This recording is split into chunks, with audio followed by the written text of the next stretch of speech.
Sorry. Hello! And welcome to episode 126 of The Eldritch Podblast. I am Margaret. I am Jack. You know what?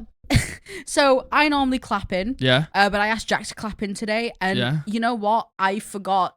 How to talk. Well, no, it's not that. How to converse. You know what? Because you were clapping in, I for some reason thought that I could just. I was just staring at the camera like. I clapping and then you clapping after me. Yeah. And we just start clapping. Hi. Hello, everybody. Hello. Hello, my clogging friends. Goodness gracious, it's been a little while since we filmed. Not a little while since we've seen you. Yeah. But a little while since we filmed. I can't lie. Yeah, we haven't filmed in. God, how long has it been? A little while for us. Well, it must be like over a week.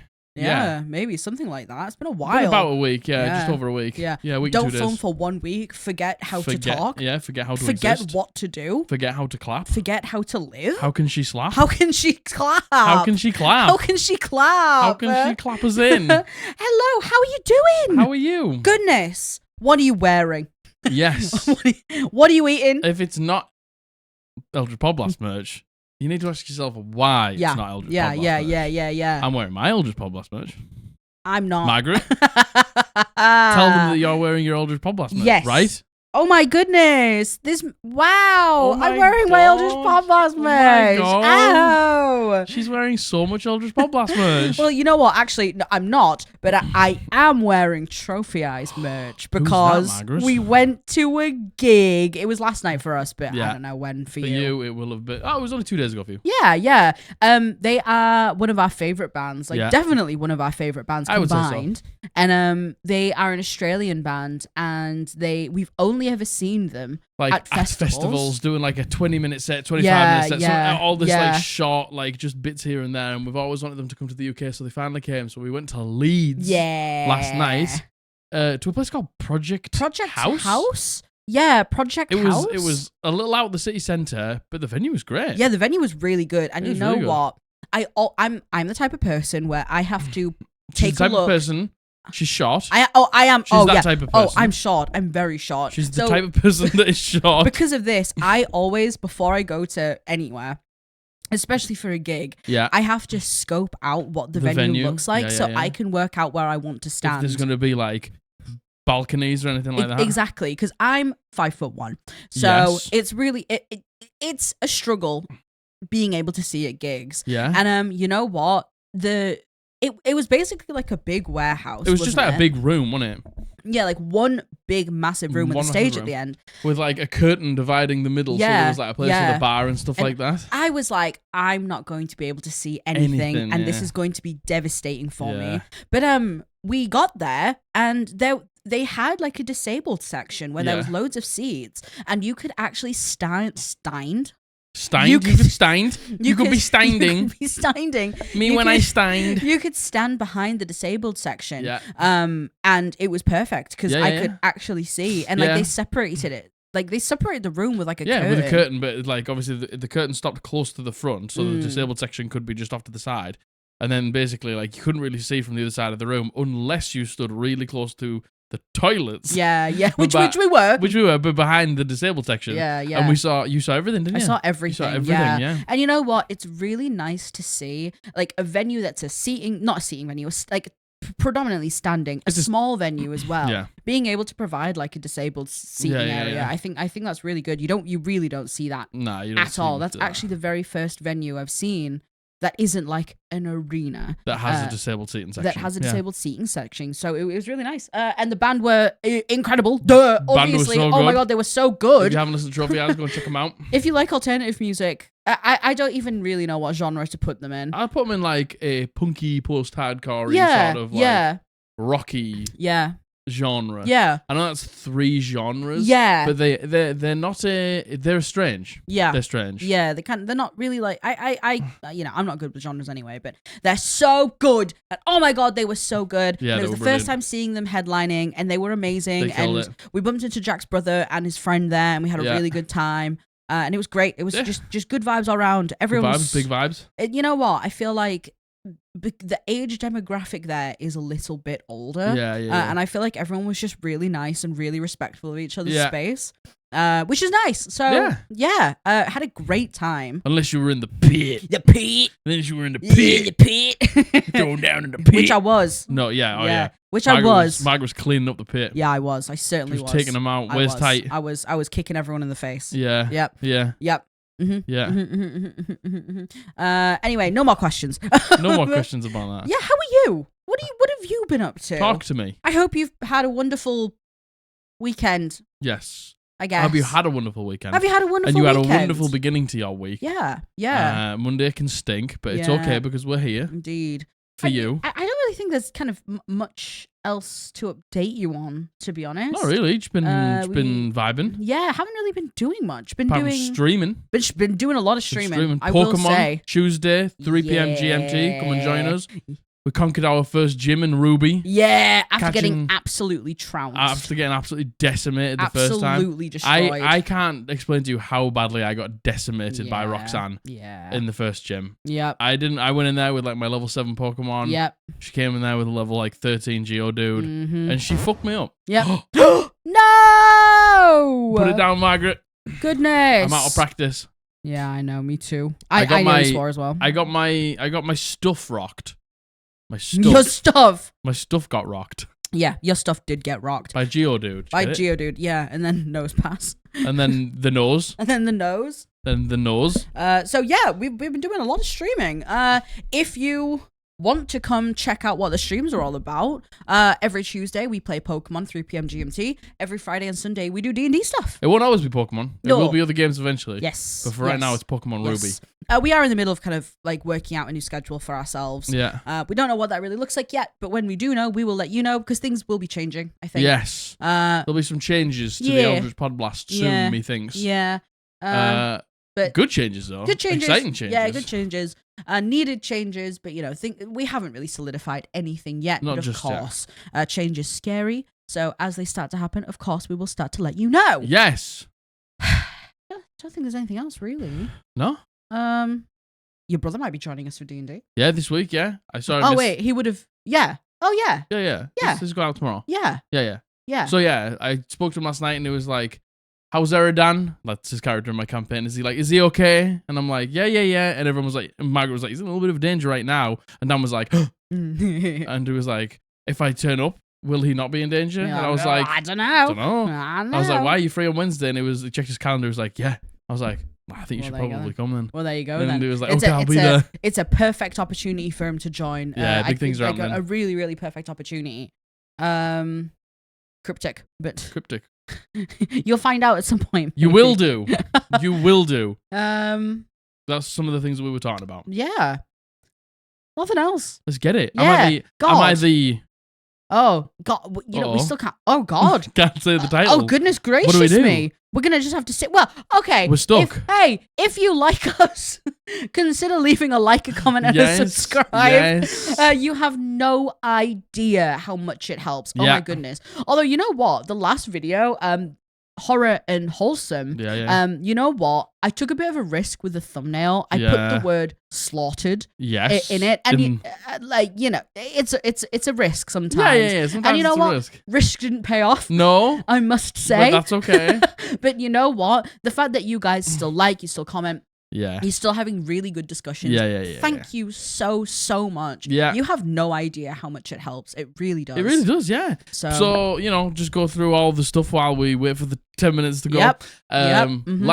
Comment, subscribe, hit the bell. All helps the video. Come join us on Twitch. On a Tuesday, on a Friday, and a Sunday. Oh yeah, well we're actually co-streaming on TikTok now as well. And we think because that's gonna happen tonight for the first time. We think. Yeah. And if that works, we're going to try co-stream on YouTube as well. Yeah. Because we can now. Yeah. So I don't really know how that works. Yeah. But we'll work it out. We'll figure it out. So yeah. So come and join us. Just more Eldritch Podblast content. Some D&D content. Some stuff that's not quite D&D content, but it's just a safe space where we can all just hang out and just have a good time together. You're not sick of these faces yet? What on earth? Go and pick up some Eldritch Podblast merch at www.eldritchpodblast.co.uk, and there's still people picking up hoodies and t-shirts. Oh my goodness. literally yesterday. Someone ordered a hoodie literally yesterday. To this day, which is just crazy. We may have some new merch coming soon. soon, so keep your eyes peeled for that. Indeed.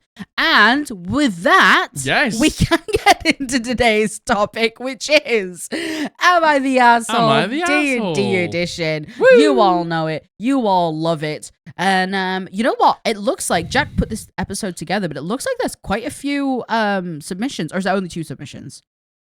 God, there's 2 submissions. I put it together so long ago, I can't remember. Yes, there's 2 submissions. Quite a few, too. So, you know what? Huh? More than one? It's more than none as well, definitely. Yeah. Get your submissions in. Link is going to be in the description for any horrible house rule and popular opinion, Am I the Asshole, any of those stories. We want to hear from you, so get them in. Am I the Assholes is probably the ones we get the least of. Understandably. Am I the Assholes is really hard, I think. It is hard. Especially taking it from you guys. Yeah. So... Well, to start off with the first submission. Go on, then. This has been sent in by Zero, and he uses he, him pronouns. Thank you very much, Zero. Thank you so much, Zero. The title is, Am I the Arsehole for snapping at a new player and nearly unaliving his character?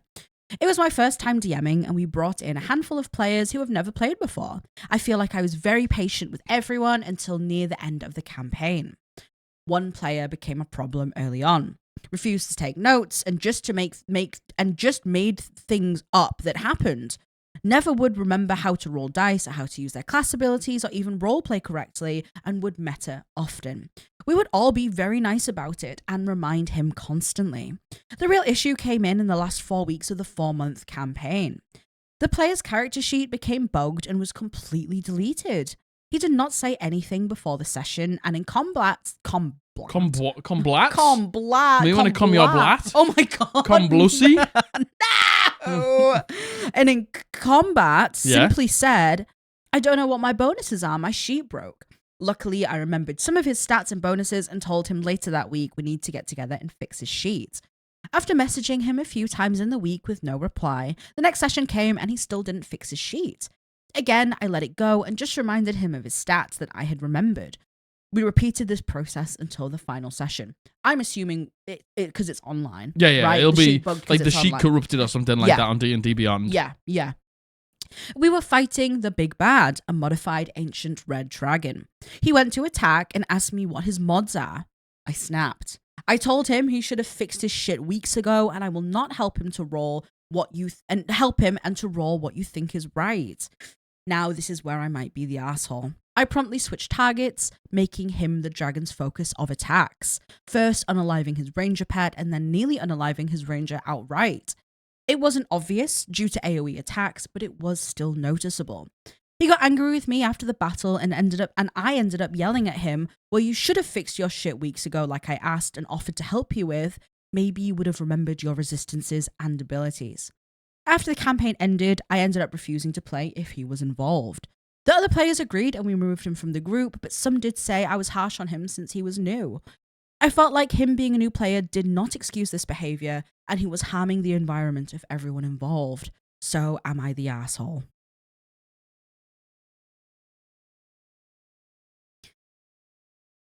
Yeah.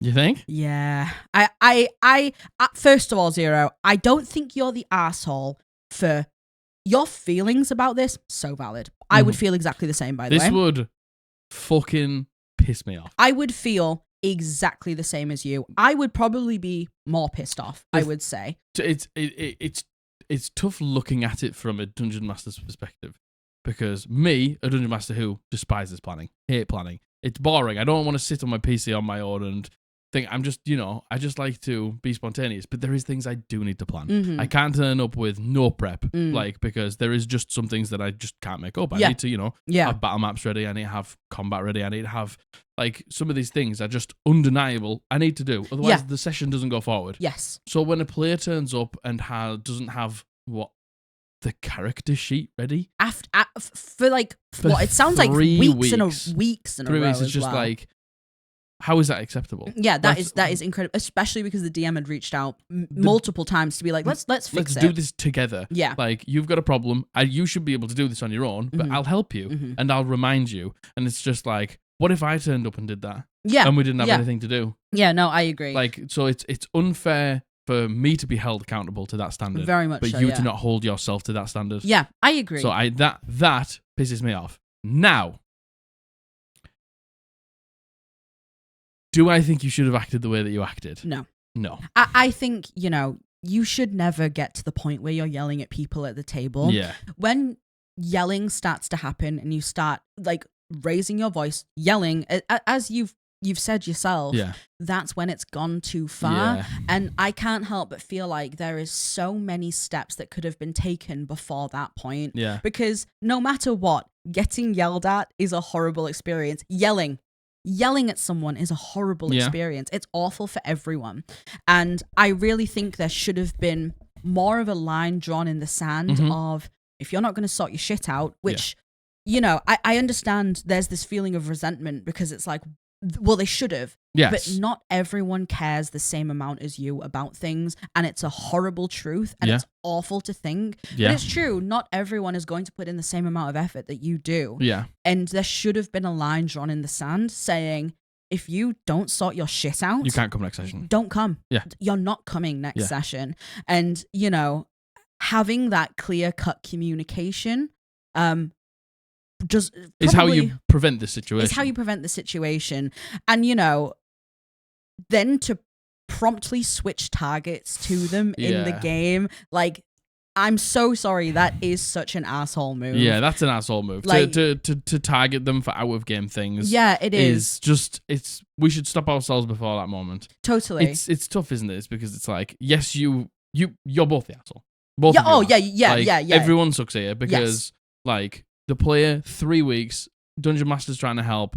It's just like, what if the Dungeon Master's got 50,000 things to try to remember? Running an ancient red dragon fight, probably with lair actions, probably with legendary actions, probably with legendary resistances, like all these different things. It's okay.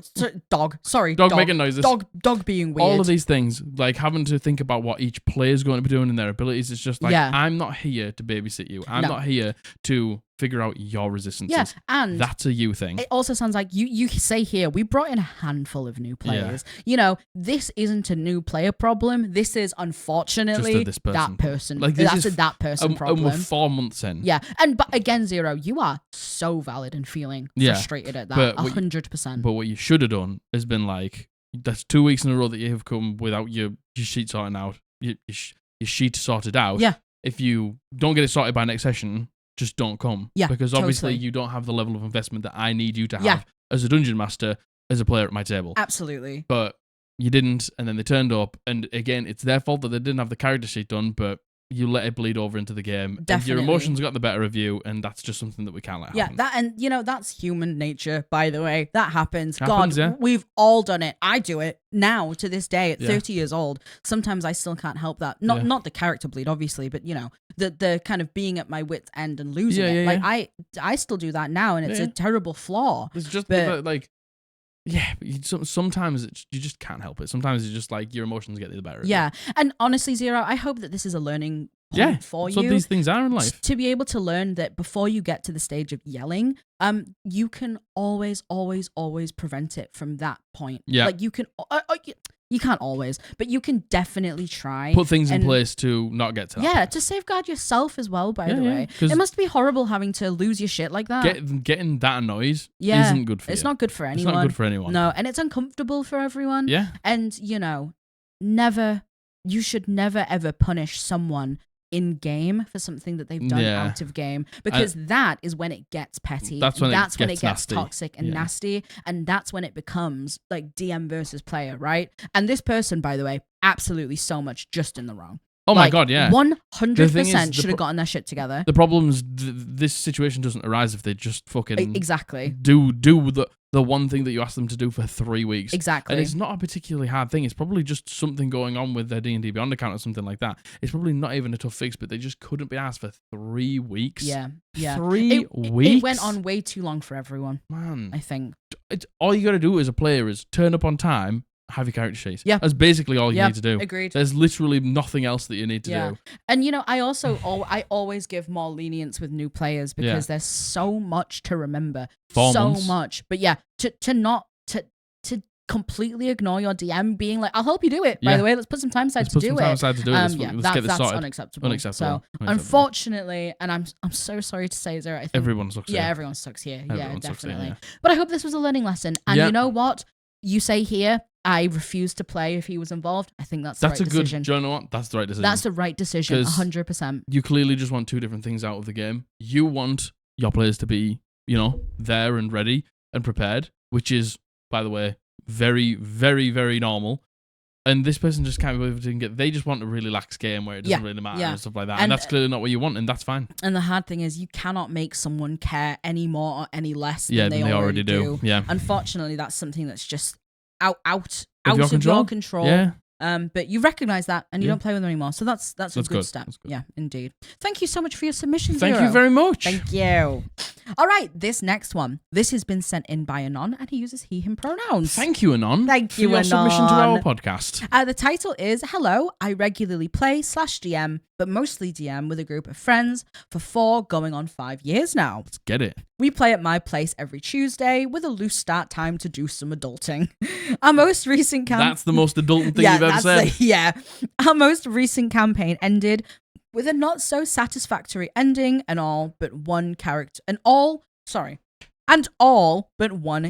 died. In short, spoilers? I put oh my god, spoilers for your campaign, Anon. Spoilers. In short, I put a lot of work into the campaign that required every player to have a level 20 character and a lower level one to explore the world with. I even worked with each player to build a custom country for their level 20 to rule over. After about 35-ish sessions, half the table is on their phones at the start of the session, which I don't mind while I'm handling other players' interactions. They regularly split the party. And the other half was getting ready to play Magic when their characters weren't involved. We do typically play Magic after us, and this is Magic the Gathering, after our sessions, but one player put his playmat and deck box onto the table 30 minutes into a session, and that really irked me. They gave me the typical response after the session, that was fun, oh, I didn't expect that. In short, am I the arsehole for abruptly and unexpectedly killing most of their characters and ending the campaign when they didn't seem invested? Or is it just DM burnout for DMing 42 out of 48 weeks of D&D? Anon, I think it's a mix of both. I think it's a mix of both. Like, DM burnout is so fucking real. So real. It's unbelievably real. Yeah, it comes in waves for me. Like, and it's not even. It's strange for me. I don't think it's anything to do with burnout. I think it's to do with my own, like, mental more than anything. Yeah. Like, it's weird. Burnout comes in different shapes and forms for different people. A lot of the time for me, it's like, maybe if I'm nervous for a part of the campaign, or if I'm like, I don't know if I'm ready for this. Is this actually what I want to do and stuff like that? So maybe I like get burnt out, like doubting myself almost. For some people, it's just too much preparation and stuff like that. Burnout can come in a multitude of different ways, and just because burnout for one person says this doesn't mean burnout for you isn't the same thing. Absolutely. So burnout is just a tough thing because it's like, there's no manual on this. No. We take this upon ourselves to do as something that we enjoy. Yeah. And then we're like, why are we not enjoying it anymore? Yep. It could be hundreds of different things. And you know what, Anon? I fucking know what would do it for me. It would be my players not giving a fuck. Man. It would be my players, like, absolutely. And, I know you say that we do play Magic after the fact. I don't mind people being on their phones, which is good, by the way. Like, that's fine. But, it has clearly gone past that point, and that there would be nothing, like, for me personally, more demoralizing than seeing that. Like, the thing is, right, I understand. Like, when it comes to hobbies, like, sometimes I'm really into Valorant, sometimes I'm really into WoW, sometimes I'm really into D&D. There's just different times where I'm just, like, really excited about different things. Yeah. That's just how hobbies work. That's just how, like, a new deck comes out for Magic, and everyone's just hyped. Exactly. All you want to do is talk about Magic and play it's just Magic, like, and if we play Magic afterwards and they're just hyped and they start getting the stuff out, it's just like, maybe they struggle to read the situation and that it's upsetting you, but you should just go, should we just play D&D next week? Yeah. Let's just have a full week of Magic this week. Why don't we just play Magic this week? Like, if that's what we want to do, it's just like, we shouldn't deny ourselves that because it's D&D time. Absolutely. It's just like, if it's something that you want to do with your friends and they clearly want to do it as well, maybe just for everyone, we just have a week of Magic. Yeah. Do you know what I mean? Totally. Right. Totally. But they are all the assholes for doing that during the session. 100%. Unacceptable behavior. Yeah, I agree. To put the placemat out and start like dealing the deck out and stuff like that, or whatever you do with Magic, with your jiggery pokery and all that, and the cards and the monsters and stuff. Yeah. All that stuff, unacceptable. Yeah, I agree. Now, instead of talking about your feelings and saying that you're getting burnt out and saying that you're like hurt by what's happened, killing them and stuff like that isn't the way to do it. Yeah, and I think the lines are very blurred because you say here, I don't mind when they go on their phones. Like, it sounds like that's a normal thing for people to go on their phones when other people are interacting. And to be fair, you say here the other half were getting ready to play Magic when their characters weren't involved. Like, that's not okay. But I can understand if there hasn't, and I don't know, Anon, because you haven't mentioned here, if you haven't had a conversation with them prior to this at all, the base rule is, you can do whatever while your character's not involved, I don't mind, then I can understand why they would be doing something else when their other character wasn't involved. Magic or not, phone or not, I can understand how that green light would be like, oh yeah, it's okay, because we can do whatever. But that only passes if you haven't had another conversation with them. Do you not think, though, getting my phone out and watching a TikTok, getting my phone out, checking the football score, getting my phone out, texting my mum, do you know what I mean, is different to getting a mat out and setting up a game of Magic? Those are two different things, in my opinion. Like, if you quickly need to jump on your phone, like Josh gets calls during the session. I'm like, yeah, man, just go and take it. If Josh just got a deck of Magic out and started to play Magic, they're two different things. I'm not the right person to ask about that because I can't multitask. Yeah. So if I was to watch a TikTok while we're at the table, I'm only watching the TikTok. You know what I mean? Like, if I'm setting up a deck for Magic, I'm only doing the deck for Magic. For me, it's like, if I get my phone out just while something else is happening, like, I wouldn't do that. It's just because I'm just not the person I am. But I understand that, we all work in different ways. And some people, need that to keep engaged while, like, maybe they're not getting interacted with. Yeah. But, the whole point is you get your phone out while it's not. Yes. It's like, as soon as like, they need you again, it's right. You lock your phone, it goes away. Yeah, see, to me... But the thing is with Magic, if you're in the middle of a game of Magic... But they're not having a game. They're just getting their mat set up and their deck set out.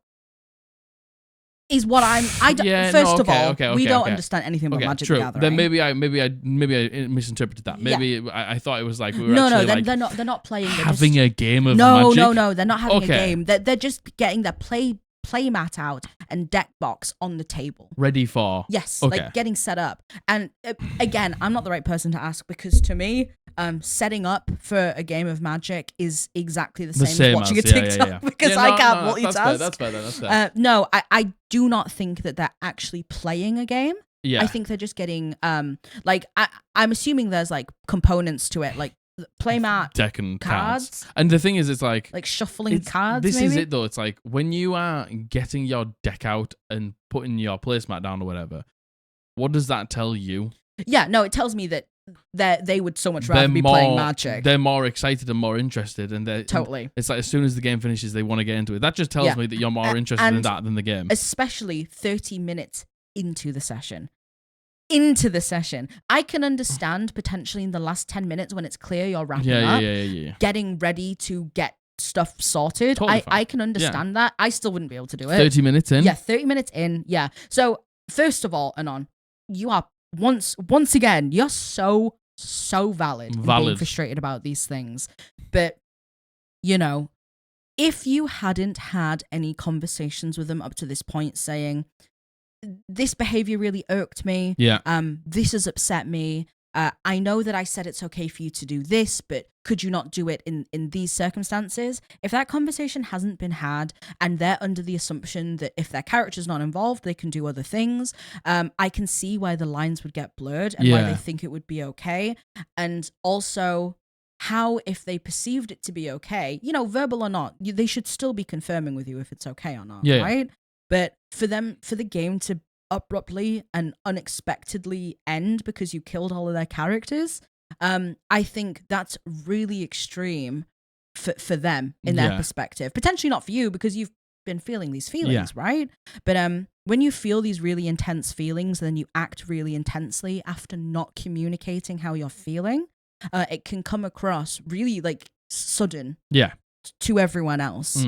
You know what I mean? And for me, I can only speak for me, that's kind of a scary feeling. This is once again just poor communication. Yeah. I think, you know, if those things are upsetting you, which obviously they are. Which, by the way, you're so valid in being upset by these things, by the way. You know, but like Margaret said, it's like if they get a green light for one thing, they might just be like, okay, well, I must have the green light for this. Yeah. Oh, and I must have the green light for this. And they should check. And they should check, but they haven't. Which is not okay, because getting your mat out 30 minutes into the session I agree. 30 minutes into the session is disrespectful. I agree. But, you know, instead of killing them all and just ending the campaign, it should be, guys, maybe I'm having a bit of burnout. Like, we're clearly very interested in magic at this moment in time. Why don't we just take a break? Let's just keep getting together on the same day, so we're still in the same routine, playing magic, like, so we can all still hang out, because I love hanging out with you guys. And maybe in a few weeks I can maybe see how I feel, maybe see how you all feel and stuff like that. But you know, that didn't happen, and that's a bit of a shame now. That is such a shame. Yeah, it's, you know, the saying "bite your nose off to spite your face" kind of comes to mind. Or is it bite your nose off to just do what maybe you couldn't do with your words? Yeah, it's like, which, you know, communicating is hard. By the way, it is hard. It is hard. It's hard, especially when you don't know if you're valid in what you're feeling. And this is us, Anon, telling you you're valid in feeling this. Yeah. If you have burnout, you also don't owe anyone anything. No. If, let's say, this is all burnout, right? And you just don't have the desire, you don't have the want, you don't have the energy, etc., to DM anymore, you have every right to go to your party and say, hey, I'm not feeling this right now. Burnout. I need a break. Yeah. You are so valid, and you don't have to ever make excuses for yourself, and you never have to go to these extremes to give yourself a break. I hope that helps. I hope that gives you some peace of mind. Yeah. Like, you're so well within your right, all of you, by the way, and players, you're well within your right to say, like, hey, I'm not feeling it, so I'm going to take a little bit of a break. You don't owe anyone anything. Take a week off, take 2 weeks off, take as long as I need till I just feel like ready to do it again. Yeah. Because again, Dungeon Mastering's hard. Dungeon Mastering needs a want and a desire to do it. Otherwise, you will just get burnt out. Oh, totally. So if that like want and desire has gone, like, you need to take a break until it comes back. I fully agree. Because if you just try and push through it, it's just going to get worse. I fully agree. I've done it. Like, I've had just times where I would just be like, I just need a break. I just need a week off, something like that. Yeah. And I always feel a million times better after I have the week off. Totally. Maybe it's just like don't know what's coming next and stuff like that, and I just need to like wrap my head around it, because I very much just like have an overarching plot and stuff like that. But then like session by session, I usually know what happens, and it's very rare for me to not know what's coming. So if I don't, sometimes I'm like, I need to think about where I want to take this. I also think, you know, we have very finite time. Yeah. You know, if you haven't had adequate time to be able to think about it, you know, I think that obviously is going to lead to you feeling like, you know, obviously. Yeah. But, you know, are you the asshole for feeling what you're feeling? No, never. Are you the asshole for doing what you did? For how you acted on it? Yes, unfortunately so. But, everyone sucks here again, Yeah, unfortunately. I agree. And I really hope that you can remember you're valid in what you feel, and you're allowed 100%. To have these conversations. You're allowed to, you know, tell people that what they're doing is making you upset. Yeah. And like, if somebody is doing something that like you feel is disrespectful, you can just call out and say, hey, like, I'm getting my feelings are getting hurt by you pulling your mat and your deck out 30 minutes into the session, because I feel like you're clearly more interested in that. And it's like, if you are, you just need to tell me. Absolutely. And if you're interested more in playing Magic, then let's just have a week of playing Magic. Like, if those are the things that we want to do, we need to communicate, because right now, all you're doing is hurt my feelings. Yeah, totally. So, thank you so much for your submission. We need to talk about our feelings. We do. More. Oh my God, feelings. Yay, I have too many. Hey, you can have some of mine. I have too many. But, you know, like, it's just the age-old thing. It's just like, we're feeling a certain way. Let's just talk to each other about it. Like, we shouldn't be scared of talking about our feelings. If we feel a certain way, let's talk about it. If something's upsetting us, let's talk about it. If we feel like we're being disrespected, let's talk about it. Because somebody might not know that they're doing it. Somebody might just be, like, ignorant to the fact, like, blissfully ignorant to the fact that they're just upsetting you. And if you bring it to them and they still upset you, then that's on them. Exactly. But if you bring it to them and they are like, oh, I'm so sorry, I didn't realize this was upsetting you, it's like, We did it. Agreed. We literally did it. We very much agreed. We communicated our feelings. Very much agreed. So thank you so much for your submission, Anon. Thank you so much. All right, I think all of these are Reddit ones now, right?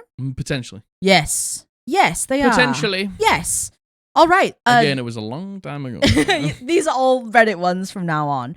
So the title of this one is, Am I the Asshole for Role-Playing a Monster Hunter? This is a bit of a longer one, but I'm assuming because there's loads of context. So, context. Curse of Strahd campaign, and I am an actual Belmont Ton from the Castlevania games. Cool. I'm in. Already excited. Nice. All right. You've got me. I'm interested. I'm in. You say, but I'm in. You say Belmont. I say Trevor. Oh, Trevor. Oh, Belmont. Trevor. Belmont. Richter. Richter. Oh my goodness. Sexy Richter? Yeah, sexy Richter. Yeah? Yeah, sexy Trevor. Sexy Castlevania. Look, let's be honest. If I'm weighing up the two, if I'm weighing up Richter or Trevor, yeah, it's Trevor. It's Trevor. Look, it's Trevor. Richter was great, but Trevor just has my heart. It's Trevor. Yeah, it is. Sorry. It is. Alucard. But it's also Alucard. There you go.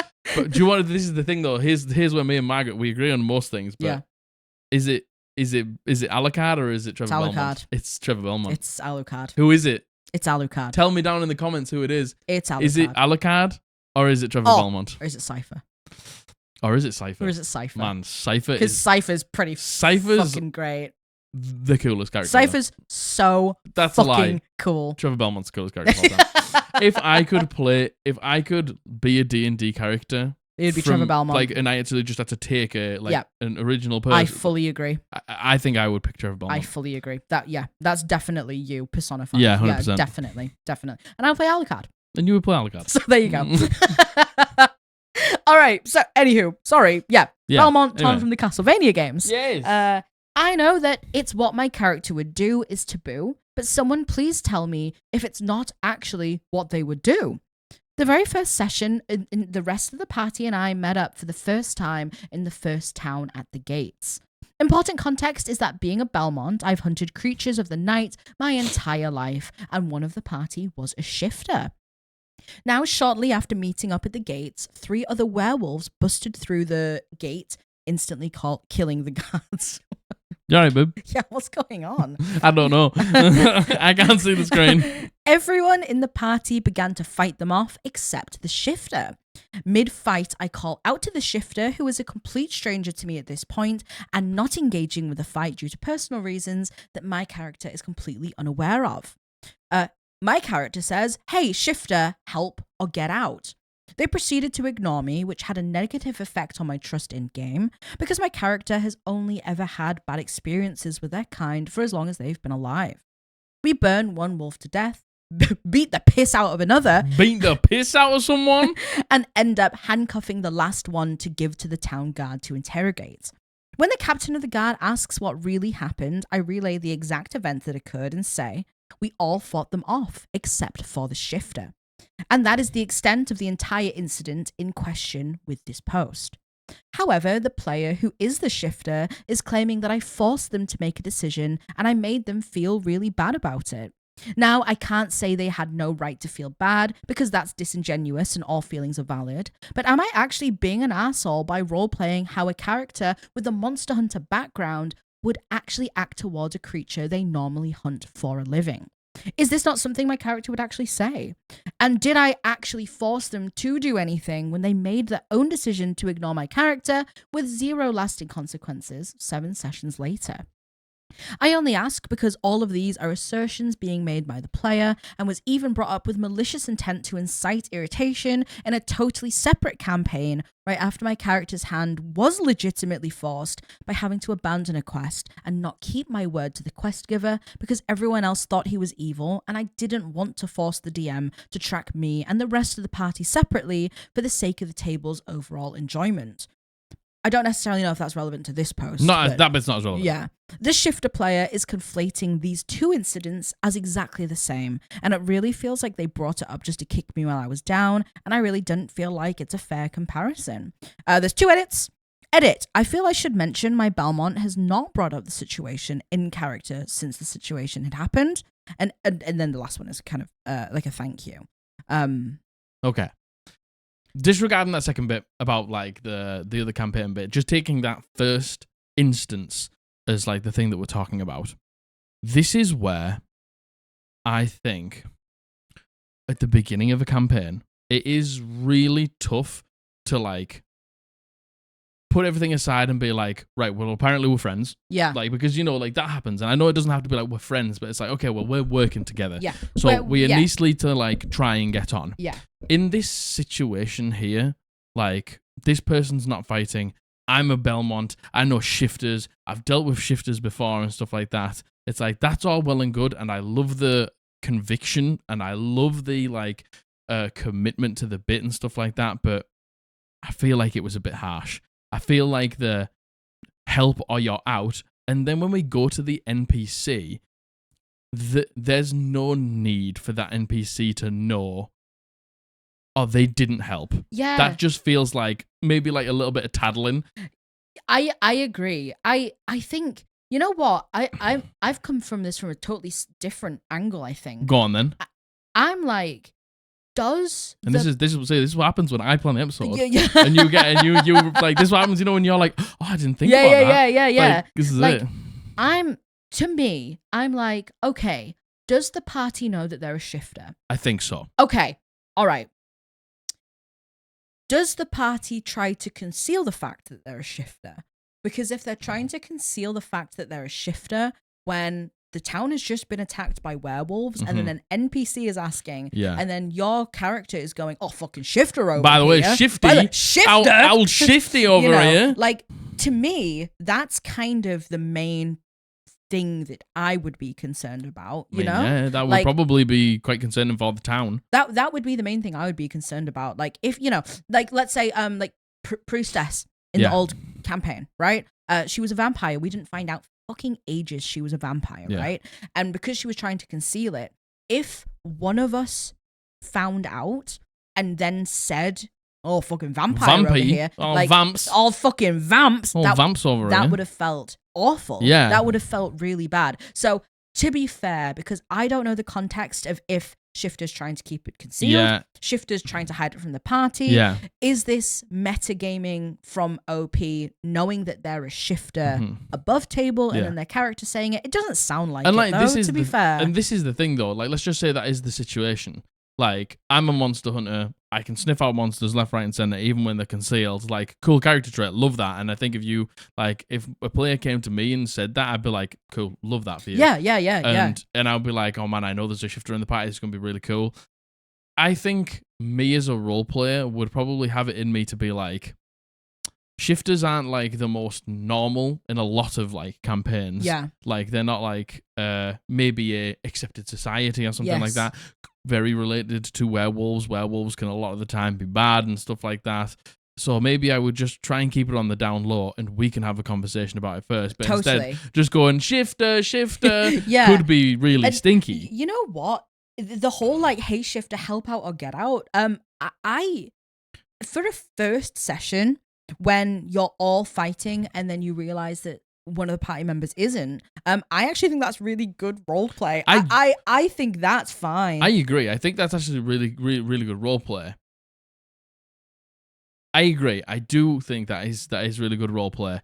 Because, you know, it's like we all need to work together and it could, you know, like lead to a conversation later down the line. The bit that I really don't like is when we go to the like law enforcement or whatever. I agree. And they're like, yeah, we all did it apart from Shifty. Yeah. Apart from our shifter over there. I like, agree. There's no need to do that. Yeah. To be like, oh, apart from the shifter. It's like, what, do you just want them to like not get paid? Do you just want them to like what are you trying to achieve by saying that? I agree. I think the first bit being like, help out or get out, I think that's really good role play. But I also love a little bit of like, that's not even necessarily character conflict. Like, but maybe I'm saying this from a perspective of understanding what Trevor Belmont's character is like. Yeah. And that really dry like sense of humor. Yeah. What do you think? Do you think they're the asshole? I think they. Dobbing them in is to an the asshole. NPC is an asshole move. That's asshole move. I think that's kind of transcending just doing some role play. I think, again, there has to be a level of buy-in and having character conflict, fine. But taking it above that point, and it's like, yeah, why did you say that? We all helped apart from this one. Like how shifty. Yeah, especially when you don't know like what their backstory reasons are. You know, they might like be really conflicted. There might be, you know, like the parents might be werewolves or something like that. There might be, you know, like there's obviously some sort of lineage to do with that somewhere down the line. That's the whole point of a shifter. I think throwing your other party members under the bus like that stinks. Yeah. It's not something I would do, but at the same time, I don't think it's that bad. And, you know, I think the reason why the shifter player is upset is because the shifter player is saying that you were forcing me to make a decision. Yeah. Which I also kind of, I can't, if that's what they think, then that is what they think. Yeah. I cannot possibly start to understand why they think that. You know, if it was me, I wouldn't see it that way. Yeah. I would see it as some good role play. But again, you never know. Do I think they're the asshole?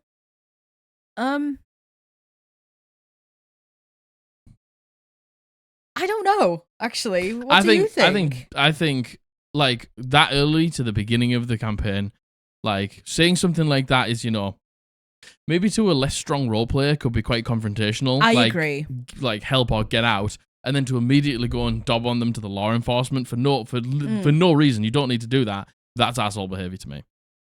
To me, that's asshole behavior. That's like really fucking drawing lines in the sand of like, I don't like you, and I'm making it very clear right now. I agree. And, you know, like, that can come out maybe, but like, first session? Yeah. Like, I think that's too much, personally. I agree. I think the second part, dobbing them into the NPC, is too much. So, but, me, personally, I think What do you think? I'd be interested to know, because, again, I can only look at it from a personal lens of the people I play with. Yeah. Kind of knowing what this character is like.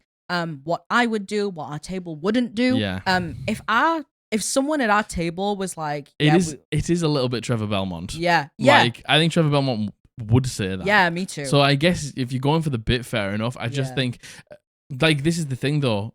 I think this would be a perfect moment, as we've talked about before, to be like, just so you know, like maybe even before the session, like if you know they're a shifter, but like my character's probably gonna have a real big problem with yours. Yeah, totally. And like I really need you to know that that's nothing to do with you. That's just how my character is. Absolutely. And like maybe even show them a clip of Trevor Belmont and be like, this is the sort of way I'm playing it and stuff like that, so they get it. But just going in dry, them probably not knowing that's the context I'm gonna go with, and being like, get in or get out, and I'm gonna dob you into the law enforcement. I'd probably be sat there as a player being like, you're an asshole. Yeah, That's how I probably feel. Too, especially if you don't know them. Like, personally. Yeah, I agree. I think there's actually so many caveats to that. To be honest with you, what do you think? What do you think? I want to know. That's a tough one. That is a tough one. But I like it because it has something to do with Trevor Belmont, and also because we've talked about this. Like, first sessions are tough because it's like you all want to get along, but you also really want to be yourself. And then if you're like not really getting along, but truly being yourself, it's such a hard line to walk, I think. Yeah. Like those two things in session ones. I agree. Hello. Sorry. I got really warm. And I was like, I'm gonna pass out because I'm so warm. So she's now got if you can see her hair blowing slightly, it's because there's a fan directly pointing at her. I've got a fan on me. I've got the window open. I've eaten a cheese string. A drink. I don't know what happened. I suddenly was just like, I'm going to die, actually. No. Actually, I'm going to die. I'm going to pass away right now. So, hey, no clue what we were talking about. Next one, I think. On to the next. I hope you're feeling fine. Are you feeling hot? Goodness. All right, on to the next one. How many do we have here? I can't remember. So this is the third to last. I planned this a long time ago. Oh, I don't even know what number that was. I don't. I have fucking no clue. Do you remember when you used to try and number every single one? Yeah, every single one. And you got every single one wrong. Every single one wrong every single time. All right, this is from the Reddit, and this is, am I the asshole for calling out bullying? So I play in a D&D group that mainly do one-shots or short campaigns that change from week to week, and we organize it all through Facebook. We have a main page for signing up to games, and we have another page for Dungeon Masters to discuss various issues, game plans, and to determine who is running from week to week. So the problem in issue is I built a new character called Nixaris, a Warforged College of Eloquence bard who I wanted to use to lie and deceive people due to the lowest I can roll in those skills are a dirty 20. That's Why a lot of people? Why a lot of people don't use it. That's Jesus, it gets banned at so many tables, because from like literally as soon as you get your subclass, you just can't roll under a 20 if you've got decent stats. Holy shit! Oh my god! In his debut game, I tried to deceive someone that I was a very important leader of a guild. The NPCs. In his debut game, I tried to deceive someone that was a very important leader of a guild. The guild. The NPC. sorry. I don't want to say that this is written grammatically horribly. In his debut game, I tried to deceive someone that I thought was a very important leader of a guild. Mm-hmm. The NPC saw right through my con, even though I didn't get to roll deception or persuasion, and nor did I actually get to use my active feat either. A bit later, we were finally given the task at hand, and it is described as a dangerous mission with a low chance of survival, and he was offering us 500 gold pieces to do it. Not bad at low level, not bad. 500 gold pieces is quite a lot. I said, I want an extra 10%, to which the NPC said absolutely not, because that's all the money we have. The DM didn't even let me get to roll to see if Nixaris got it.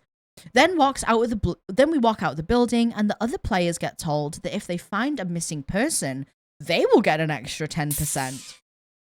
Fast forward to this week. I unfortunately missed D&D due to work, and I look up at my phone on my break to see in the group chat that someone was bragging about how he was able to negotiate the price of 2 polymorph spell scrolls down from 10k to 100 gold each, simply because they rolled a 26. I messaged the DM, and after a bit of back and forth, decided to leave it to the morning to talk about it. The morning comes and we talk about it, and we don't get anywhere, so I go to the DM's page and I post a complaint calling out these 2 players for simply what it is, which is bullying. I asked for some of the other DMs to give their opinions, and the 2 that I have already mentioned commented and said I was in the wrong for not making the complaint anonymous. I private messaged the player who had a problem with me doing this, and I got told simply, apologize first and then we will talk. I don't think I'm in the wrong here. I simply called someone out for bullying. So am I the asshole?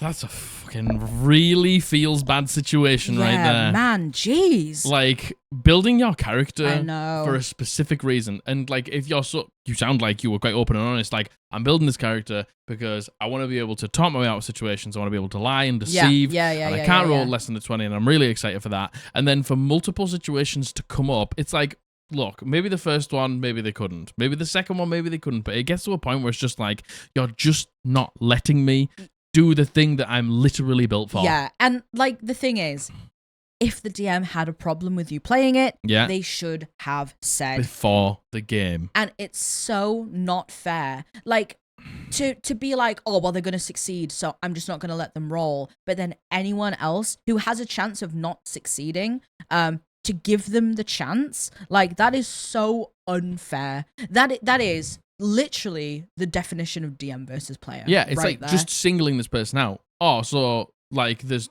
basically, can I get 10% for blah, blah, blah, blah? No, we've got no extra money. You leave the room. By the way, if you find this missing person, I'll give you an extra 10%. Yeah. So it's just like, so where are you suddenly getting this money from? Yeah. That you didn't have before? And the thing is, I actually think the response of, we have no extra money, is actually a very fair response. Very valid. But then to just offer that money that you apparently don't have to get a missing person. Yeah, I know. It's just like, why didn't the Dungeon Master just take a second and say, no, you can't just get an extra 10%. Yeah. But if you find this person, I'll give you an extra 10%. Exactly. And like make them roll for it to like, allow them to be what they wanted to build their character to be. I just don't get why we're just not allowing people to do what they're built for. This is so very obviously like DM doesn't want anyone to succeed, especially the bard. And again, they only let people try because there's a chance that they might not succeed. Yeah. And I'm assuming that person rolling a 26 is just a fluke, right? Yeah. That is just like a natural 20 situation. Yeah. But, the fact that was not the highest percentage chance of it happening. Yeah. Whereas the DM knew if the bard did it, the bard would auto succeed. Automatically get a minimum of 20. Exactly. Not necessarily auto succeed, but get a high roll. Which is, a DC of 20 at like really low level, which I imagine it is because your campaign's just started. You're probably level 3 or something like that, but that's just an assumption. Yeah. A DC of 20 is still a high DC. Like, even going into the late games. Yeah, oh, totally. So, yeah, totally. Yeah, but then the thing is, when you couldn't make it, for someone to gloat that they bargained things down, it's just like, you're clearly doing that for a reason. I agree. I feel like this is all very pointed towards the bard. You. For whatever reason. Not that any reason is justifiable, by the way. You should never be singling someone out. Or, like, to be fair, like OP says, you shouldn't be bullying someone like this. That's it. It's like...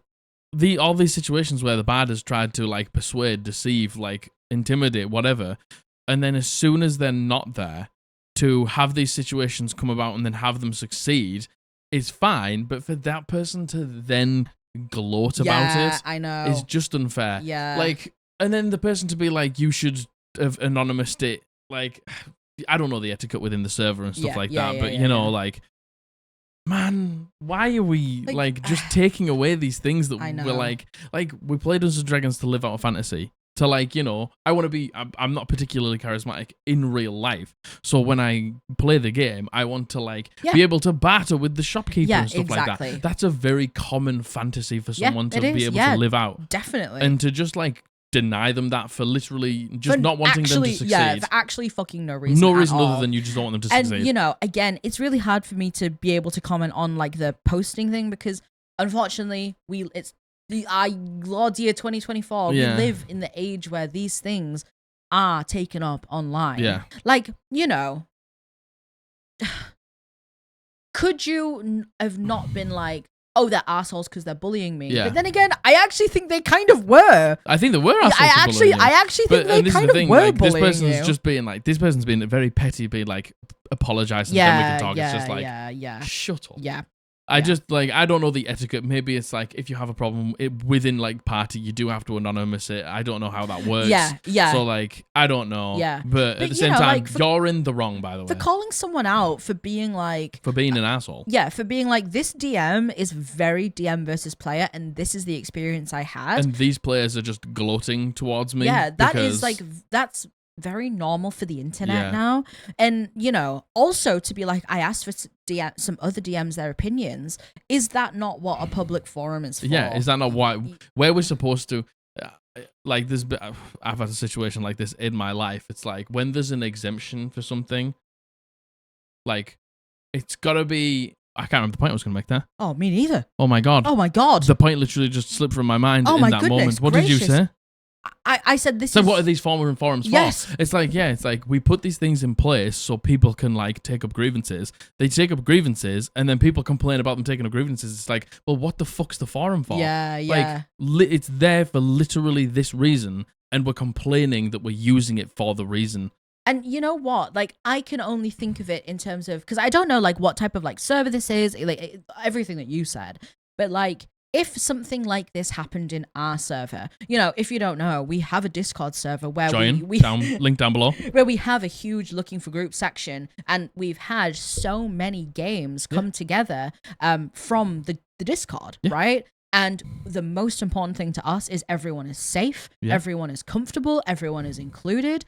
If something like this was happening, if there was a DM going around our server treating people like this, first of all, we would want to know, and we certainly would do something about it. 100%. You know what I mean? We've had people, like, this is the thing, we run an online space where we have, 1,600 people in there? Yeah. And, like, we've had, sadly, an instance here and there about things, people not adhering to the rules that we set online. And it's just like, would you fucking believe it?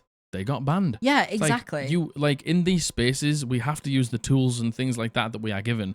Rule sets are there for a reason. Tools are there for a reason. Mod mails and discards are there for a reason. It's just like, we've got to use those things to our ability. So we can't blame somebody for using the things that are set up to keep them safe. Yeah, I agree. Annoying. I agree. Yeah, I fully agree. Annoying. Like I think, we live in an age now where so much of our social lives exist online. Yeah, exactly. And if the forum was there for that reason and someone used it, I don't see the problem in that personally. They use it for them. No, but basically, I imagine the situation is people know who's in that group because they didn't anonymous themselves. Right. Yeah. It's just right. They know who the problem players are then. Right. So then I think that they're like, man, I might get kicked out of the server. You got to apologize. It's just like, well, what about you don't be a dickhead in the first place? True. Then you won't get kicked out. And if the server rules are you have to post them anonymously, then I understand why that would be breaking the server rules. Yeah. At the same time, like if that's also not for you to take it with that person. That's for like a mod to take, or somebody who runs the server to take it with that person. Completely. And I feel like we have an exceptional circumstance with understanding that because we basically something like have that, something like right? This. Yeah. But your DM absolutely singled you out. 100% singled you out. Like without a shadow of a doubt. And then the players to gloat is just toxic behavior. 100%. Yeah. You're not the asshole. Stinking. No, 100%. You are not the asshole. Absolutely. The players who gloated and the dungeon master, all the asshole. Yeah, indeed. So this is the second to last. Yeah. It's really short, but because Jack planned it in brackets underneath. You've gone, Jack has points to make about this. Oh yes, because I read the comments. Oh, okay. All right. And it is a short one, but I was just like, I'm gonna put it in because I have points to make. Yeah, Jack has points to make. Jack has points Understood. to make. Understood. Well, this is the second to last. Look, it is a podcast, and I do have points to make. He has points to make. I have points to make. So, this one is. Am I the arsehole for wanting my players to take pre-made characters for the campaign I'm running? Mm-hmm. So yeah, basically what the title says. I want to run Lost Mines of Phandelver campaign to show a new player in our group the ropes, and I ask the players to choose one of the pre-made characters to play, but now two of the more experienced players are complaining about it, and I don't know how to handle the situation. In brackets, Jack has points to make about this. Okay. Take it away, Jack. I did a little bit of digging here. Give us your points. And I'm surprised that I remember it, but I took a little look at how long an average Lost Mines of Phandelver should last. It's like 5 or 6 sessions. So, 30 hours is what it should be. Okay. So, many people said, got it done in 3 and 4. Got it done in 5 and 6. Some people were like, I'm up to 10. Some people were like, we've been going for 80 hours. Everyone does it differently, But the consensus was, it's supposed to be a 30 to 35 hour module. Yeah. And a lot of people get it done in like 5 to 7 sessions. Okay? Yeah. This person edited and said, thanks everyone. I have been the asshole here. Oh. You have made me see the error of my ways, basically. Oh. And I couldn't fucking disagree anymore. Yeah, I disagree too, actually. I agree that people should be able to make their own characters and live out their own fantasies and do whatever they want in Dungeons & Dragons within the bounds of, keeping each other safe and stuff like that.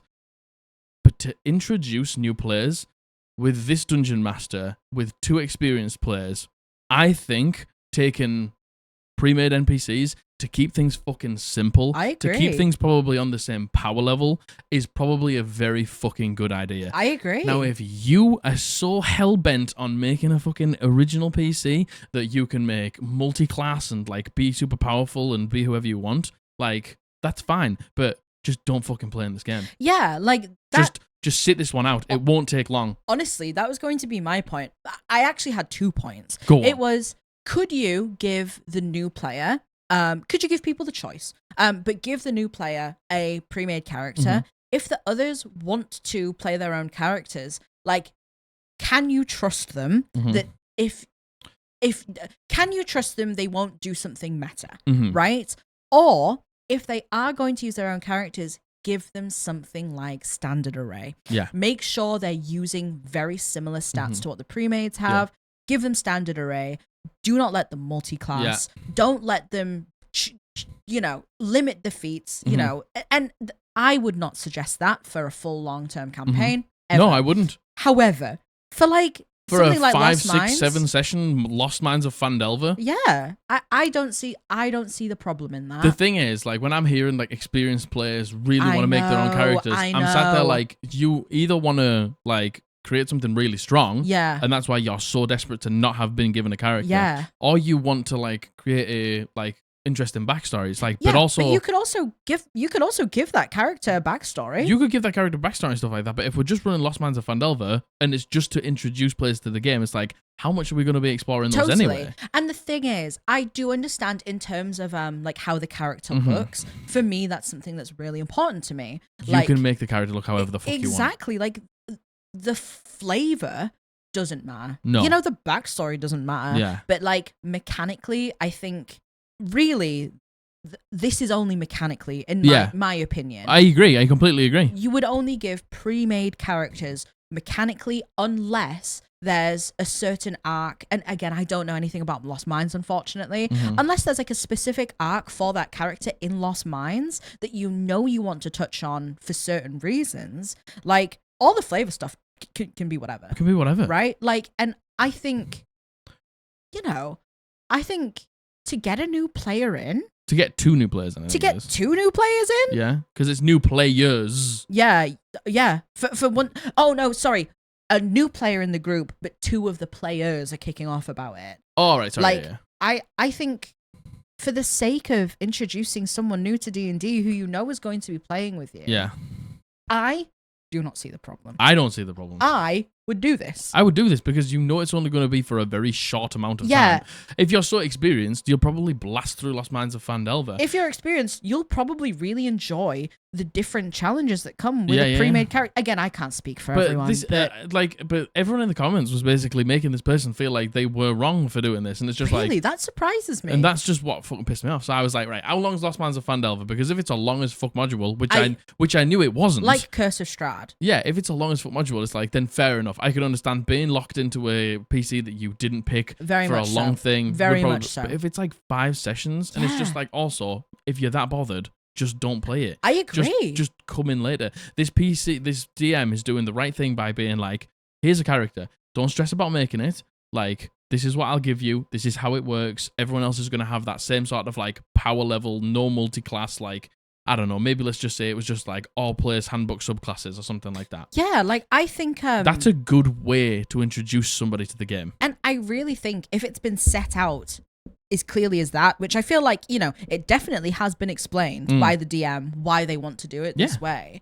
Like, I think a little bit shame on the other players. Oh, facts. And then also shame on everyone on Reddit for making this person feel bad because, in my opinion, you're wrong. I agree. Yeah. I think, and also, if it was anything longer, if it was a full-term campaign, I certainly would not want to play a pre-made character. Yeah. Definitely not. I agree. And that is where I, like, it's like, if you want that, fair. Oh, yeah. If your players are okay with that, fair. But most people aren't going to be okay with that. But, for the sake of getting someone into D&D, for the sake of making it easy for the DM to balance everything, to give them a really clear idea of where things are going to go, I don't understand why someone would hear that very reasonable explanation and either go, sure, or go, sorry, not really for me. I'll sit this one out. Yeah. But it's okay because it's Lost Mines of Phandelver, so it's not going to take very long. Yeah, like either just go, you know what? I'm sorry, I really can't get down with the character. I'm not going to play this. Like, just go. Fine. Hey, that's by the way, you're so valid in not wanting to play a pre-made character at all. But, like, you are. But whinging about it and making the Dungeon Master like change their mind and making the Dungeon Master come to Reddit and then everyone on the internet telling the Dungeon Master that they're wrong for doing this, I can't get down with. Goodness gracious me. Think about the first time you played D&D. Think about the first time you Dungeon Mastered. How overwhelming it was. Yeah. Like, I feel like the DMs just tried to do a good thing to do a good thing, just trying to keep everything like on level playing fields for new players.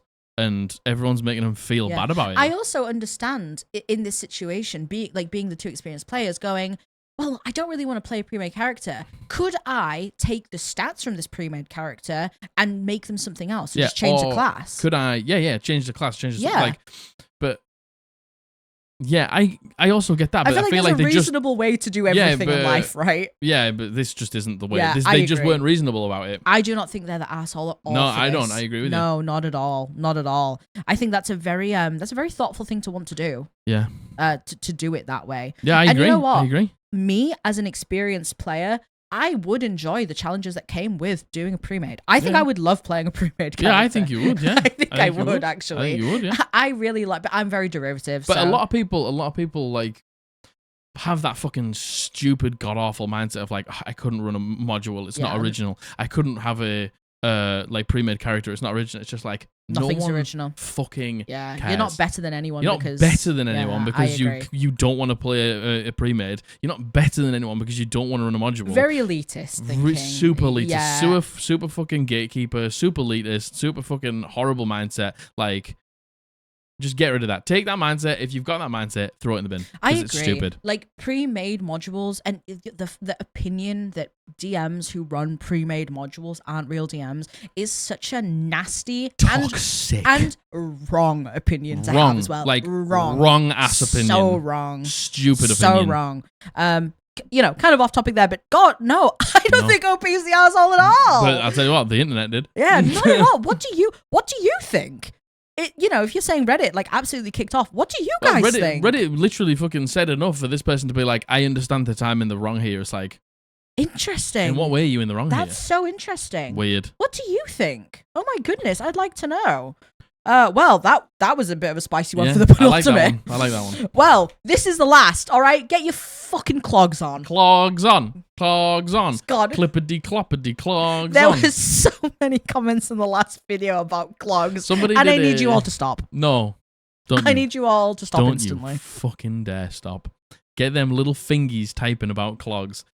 Josh did a Lord's Prayer, but in clogs. Somebody was just like, I understood the entity, but clogs just feel chaotic. Yeah, agreed. No, I'm with you, by the way. And then also that person then afterwards left another comment being clogging out. Clogging out.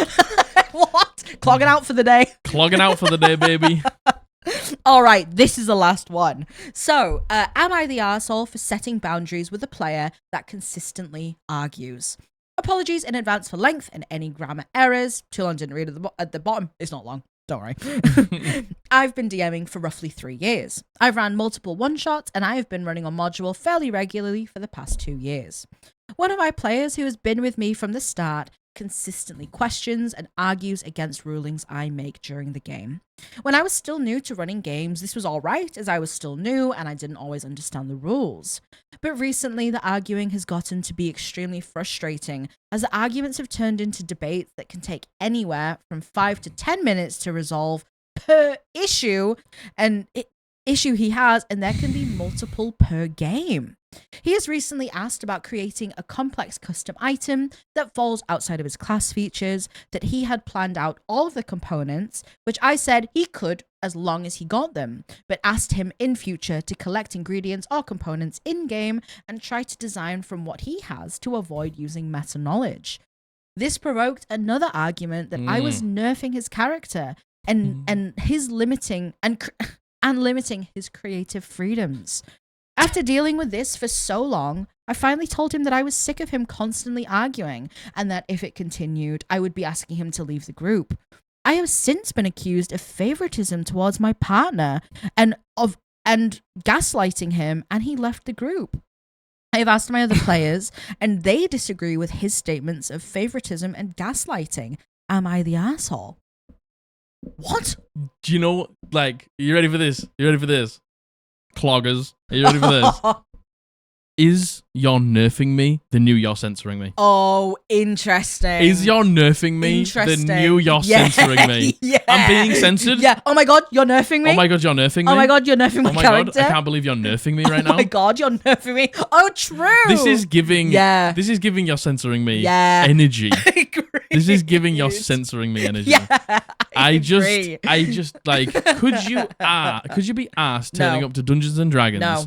And being that much of a chewy fucking piece of shit that you're like the dungeon master's like, these issues take about 5 to 10 minutes to resolve. It's 5 to 10 minutes, and they're like per issue, as if there's more than one issue. Like we might run into an issue or like a contradiction in like what you might think is right and what I might think is right once every like 3 months. Yeah, I agree. Like, and it's every now and then. And the thing is, when those things happen, it's never we have to sit and debate. No, it's someone going, is that right? And then all of us going, being like, I know that I shouldn't be able to do this, but like, it's like really like specific circumstance. Yeah. And could I try this thing? And I'm like, and then, we'll sit there and we're like, and then we'll be like, well, I should be able to do it because of this. It's never. It's in good faith. And you know what? Like the whole like debate me, bro. Oh my God. Man. You're giving the worst energy. Yeah. You're giving the pestilent energy. If you say the words debate me, you're giving the worst energy. Yeah, I agree. Your vibes are rotting. They have rotted and withered away long ago. I fully agree. And you know what? Like being completely serious, having to take 5 to 10 minutes out of the game multiple times per game. Like, multiple times a session. We play once a week for about 4 hours. Right? 4.5 hours. Imagine having to take up, I'm not kidding you, even 30 minutes. Hour. Let's say there's 3 issues, 30 minutes. Even half an hour of that time on having to listen to the player arguing with the DM. First of all, you're nerfing me. I would have lost my shit long ago. Long before. I'd have lost the energy for this long ago. And you know what? The thing is, OP has done the right thing by being like, look, you're so argumentative. I'm sick of it. Yes. Cut it out. We need to we just need to stop this. If you don't stop, I'm kicking you out. Yeah. That is 100% the right way to approach it. If something's fucking like, if you're annoying the dungeon master that much and you're stopping the session that much and you're interrupting that much, like the dungeon master is well within the right to be like, you need to stop this, otherwise I'm gonna have to ask you to leave the game. Like well within their right to do that. And giving that like warning, giving that like clear communication of how they're feeling is good. And this person to be like, you're nerfing me. Yeah, to be like, you're limiting my creative freedom. You're limiting my creative. It's just this is like, the person who wanted to play. This is like, the person who wanted to play the cow and wanted to heal people by squirting milk on them. The milk. And they're like, little squirty milks. You're limiting me. You're limiting my creativity. This is giving peasant cannon. This is giving coffee lock. This is giving coffee lock peasant cannon. This is giving like they want to build like a nuke in game, and the dungeon master's like, you're a barbarian with an intelligence of 4. I don't know if it's really within the bound. You're like, you're limiting me. Oh you're nerfing me. You're limiting my creative freedom. My creative freedom. You're taking that away from me. Goodness gracious. Can we hear the eagles soaring? Can we hear the tiny violins playing? Can we see the flag waving? Yeah. I don't think we need to say a single thing more about this, to be honest with you. And like the dungeon master's the asshole. Yes. That's all it is. But like genuinely, the whole like, can I have this complex item with all these things that do not count towards? Yeah. I think I did something I shouldn't have done in the campaign the other day. When? With clairvoyance. Why? You have to have a component for it. You are such a fucking dreadful player. I'm kicking you out of my campaign. Don't think I had it. Isn't it a glass ball? I don't know. It was something, and I think it has a monetary value. You know what? You know what? I meant to talk to you about this yesterday. No. You're limiting my creative freedom as a dungeon master. You're nerfing me as a dungeon master. Oh no! But yeah, I've just. Fucking cares. Yeah. Shit happens. We'll figure it out next time. Yeah. Anyway, that's that. Yeah. I genuinely don't think we need to say anything else about that. Seriously, do not think we need to say anything else about that. I don't think anything needs to be said about that. No, what do you think? I really don't. Do you agree with the player? Do you agree that the DM's obviously the asshole? Shame yourself down in the comments if you do. Shame. You're nerfing me? Oh my god, you're nerfing me. Oh my god, you're nerfing me. Oh my god, it's my freedom of creativity. Oh my god, my freedom of speech. My freedom of creativity. My freedom of creativity. It's always the same person. My creative freedom. Yeah, it's always the same person. Yep, always the same. Shut up. Anyway. Well, I'm going. I hope you enjoyed yourself. I hope you enjoyed yourself on the Eldritch Podblast. I genuinely would love to know your opinions on some of these. I really, really, really would. Comment down below with your opinion. Yes. Hit the bell. Like the video. Yes. Subscribe if you haven't. Like, do you want to know what? You know when YouTubers put up that analytic when they're like, this many of you aren't subscribed? You should fucking say ours. Our fucking subscriber bar is like twice the size of our non-subscriber bar. It's fucking insane. It makes me very proud. Thank you. Insane. Hold on. Shall we put it up? Should we put it up? Shall we put it up? Let's put up the bar so ours you can see. Ours is the complete opposite way around. I know we're a smaller channel, opposite. so it's but like, thank you so much to everyone who subscribed. Thank you. If you haven't subscribed, please consider. We upload currently every Monday and Thursday. Yes. So we stream Tuesday, Friday, and Sunday on Twitch. Head over there. Give us a follow on that. Pick up some Eldritch Podblast merch. Here's the graphic. What's the graphic? The graphic of the not subscribed and subscribed. Oh, yes. Yeah. Yes. Yeah, anything else? Our Hellbound store, our Etsy store, where we sell all sorts of D&D goodies, which are made by our grubby little mitts. That's a great way to support us. Links down and below. Code Podblast will give you 10% off anything that you buy from there. I love you. I love you. Bully loves you. He does. We've been the Eldritch Podblast, and we're going to see you on Thursday. Bye.